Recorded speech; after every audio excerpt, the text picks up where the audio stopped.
we're going to prosecute people that cheat on this election. And if we can, we'll go back to the last one, too. At night, on thoughts like, the ravens, why do they shriek outside my window? Do they laugh at me? Can they see my blackened soul? Or the... Ever had that moment when you're giving a presentation and suddenly forget what you were talking about?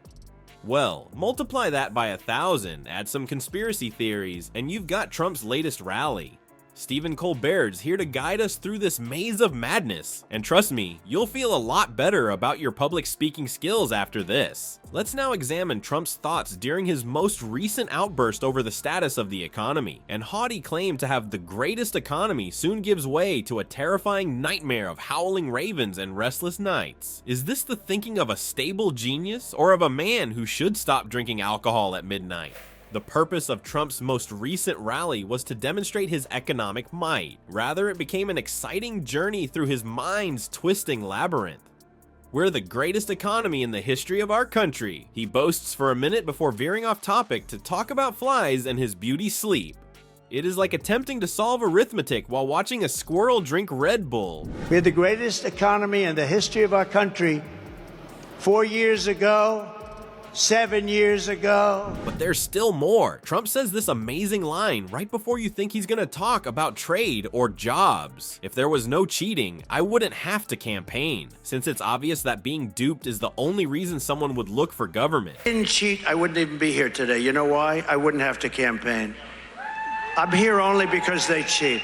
And they cheat in this state. Right? Voting isn't like a fundamental democratic role or anything. Colbert, our reliable tour guide through this bizarre maze, never skips a beat. He observes that Trump's attempts to present himself as an economic guru are about as effective as using a crayon to file taxes. Take someone who can't even connect two sound economic ideas without bringing up the birds outside their window seriously as a financial guru. Regarding birds, Trump's remarks at the gathering took an odd turn when he began talking about the ravens that live outside his window. Let's face it, whining about inconsiderate birds does not exactly say I understand complex economic policy. At night, on thoughts like, the ravens, why do they shriek outside my window? Do they laugh at me? Can they see my blackened soul? Or the...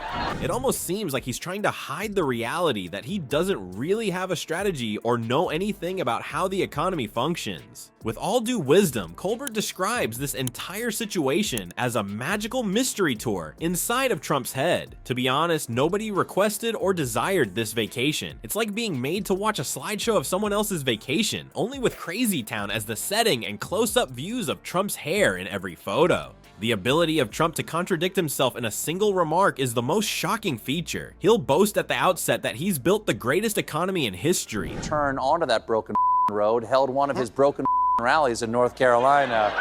Trump tried to brag about the economy during his administration. Then take a detour and say he's the only one who can prevent total catastrophe from befalling the planet. It's like watching a magician cut his own arm in half. Only instead of rejoicing, we're left with a severe case of disorientation and a headache. Imagine what Trump said about Kamala Harris if you thought his tirades against the economy were absurd. When a man who can't tell the difference between a person, woman, man, camera, and TV tries to question the vice president's mental competence while he's in office, what could possibly go wrong? Gather over, everyone, for our vice president is the target of Trump's most recent rhetorical assault. His comments are as comprehensible as a young child who is too inebriated to comprehend the Constitution. In an attempt to play armchair psychologist at his most recent rally, the orange monster called Harris mentally impaired and stupid. Ultimately, there's no better way to present yourself as a stable genius than to make fun of wealthy attorneys and politicians at the playground. Mentally impaired Kamala was born that way.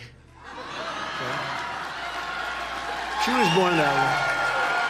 However, this is the juicy part, as Colbert, our reliable late-night guide through the Trump Twilight Zone, points out the obvious irony in Trump's remarks. If she were so, quote, mentally impaired, why did she destroy him in a debate for 90 minutes? Is the question he asks, and it is one that is on everyone's mind. Whoa, it's comparable to witnessing a chess player lose a match and then labeling the opponent as a terrible player. Rather than putting one foot in his mouth, Trump chooses to eat from the entire shoe buffet. He implies that a Republican would be impeached impeached for serious crimes and misdemeanors, whatever that means, if they had acted in the same way as Harris. Because it seems like being a Democrat is no longer acceptable in Trump's world. Who was aware? Republican did what she did, that Republican would be impeached and removed from office, and rightfully so, for high crimes and misdemeanors. Unexpectedly, Harris may benefit from Trump's fixation on her. In battleground states, Harris is garnering more attention despite his obsession with his outbursts. But it appears like he's her own crazy hype man. The way that Trump is trying to discredit Harris is backfiring spectacularly, showing a lack of political skill akin to a bull in a china shop. Do not ignore the cherry on top of this crazy dessert. Colbert points out that Trump did, in fact, provide Harris's campaign financial support in 2014. That's correct, people. It seems that the woman he is now accusing of being mentally impaired was rational enough to accept his payment. Trump's views shift more quickly than the color of his spray tan. Unlike his other tirades at rallies, Trump's most recent one came across as completely composed when elections were just about tallying votes. Do you recall? Trump is fabricating a conspiracy theory that is more absurd than Area 51. Trump claimed that election fraud was out of control in multiple places during his weekend tirade. Atlanta, Detroit, and Philadelphia seem to have infuriated Trump. It seems he is playing an electoral fraud game with major American cities as cards. For the most part, but Philadelphia is out of control. Detroit is out of control. Atlanta is out of control. Places are out of control. But hold on to your MAGA hats, people. In his explanation for joining the race again, Trump might have unwittingly revealed the most sincere reason he has ever provided. The Orange Marvel claims, "I wouldn't have to campaign if there was no cheating." That's all, my friend. Because he cannot accept defeat, Trump's entire 2024 campaign has been nothing more than a tantrum. Our reliable late-night truth teller, Colbert, made sure we didn't overlook this gem. He pointed out how ludicrous Trump's allegation was. How can Trump justify his assertions that he could win without employing any strategy considering the level of dishonesty in the campaign? Saying you're the best athlete in the world but still need assistance in every race would be analogous. Conspiracy theories about Trump are growing more fanciful than his hair in a wind tunnel. If he is elected, he is threatening to prosecute everyone implicated in alleged election fraud. We're going to prosecute people that cheat on this election. And if we can, we'll go back to the last one, too. After all, nothing screams healthy democracy quite like threatening to imprison your political rivals. This is where Colbert's comedic ability really comes through. With a giggle, he debunks these myths faster than Trump can say, "Cough F." I find it very hard to sleep. I get so many ideas. I'm thinking all the time.